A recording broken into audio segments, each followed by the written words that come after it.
फिर से मैं आप लोगों को जानकारी दे दूं, यहाँ के एक और मुखिया प्रत्याशी हैं हमारे साथ बातचीत करने के लिए जुड़े हैं। मैं पूछूंगा कि इन लोगों के रहते हुए जितने मुखिया में पॉलिटिकल एक्टिव लीडर हैं, उन सबके रहने के बावजूद भी आज घूरन पंचायत संकट में क्यों है। सवाल, सबसे बड़ा सवाल है सर, आप लोगों के रहते हुए इतने बड़े नेता जो जहां पर आप लोगों का बैठना उठना हर बड़े लीडर के साथ होता है, तो क्या अपने क्षेत्र अपने गांव की बात को वहां तक नहीं रख पाते हैं, या फिर विभागीय अधिकारियों को संपर्क नहीं पड़ता, क्यों नहीं काम हो रहा सर? देखिए, पहले तो सबसे पहले मैं आपके दर्शकों को बहुत सारा जो है सलाम और नमस्कार करते हैं। धन्यवाद सर। ठीक है, अब रहा सवाल कि आपका प्रश्न ये हुआ कि हमारे पंचायत के अंदर जो भीषण कटाव लगी हुई है, इसके विषय में हमने अपने प्रशासन को संज्ञान में लिया या दिया या नहीं दिया, इस विषय में बिल्कुल। तो पिछले 2019 से मेरा लगातार हर वर्ष, मेरे पास ऑलरेडी प्रूफ है, जो हमने डीएम को जो है आवेदन दिया, हमने बताया कि किस तरीके से यहाँ बर्बादी हो रही है। पिछले लगभग 50-60 परिवार जो हमारे भाई निर्मली से कट के आगे बसे थे, उन सभी का घर कट गया, उनको मुआवजा तक नहीं दिया गया।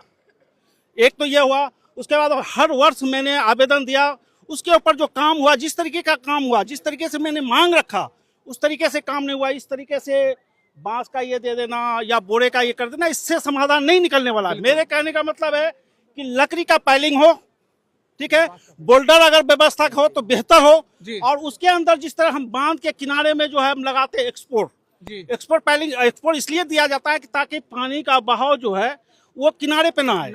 अगर हम इस तरीके से अगर हम पाइलिंग कर देते हैं, लकड़ी का पाइलिंग कर देते हैं, उसमें बोल्डर का व्यवस्था कर देते हैं और एक्सपोर्ट बीच बीच में डाल दिया जाए, जैसे यहाँ अगर एक्सपोर्ट डालेंगे पानी का बहाव आगे से जाएगा, तो स्वाभाविक बात है हमारा गांव नहीं कटेगा।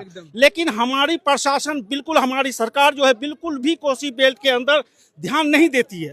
जबकि हमारे प्रथम राष्ट्रपति जी ये कहे थे कि हम एक जो है हमारी एक आंख जो है कोसी बेल्ट में होगी और एक आंख जो है से उधर होगी। लेकिन हम तो कहते हैं कि कन्हा आंख से भी कोई भी सरकार हमारे तरफ नहीं देखा। हमारे पंचायत के अंदर जो है पुनर्वास की जमीन नहीं मिली।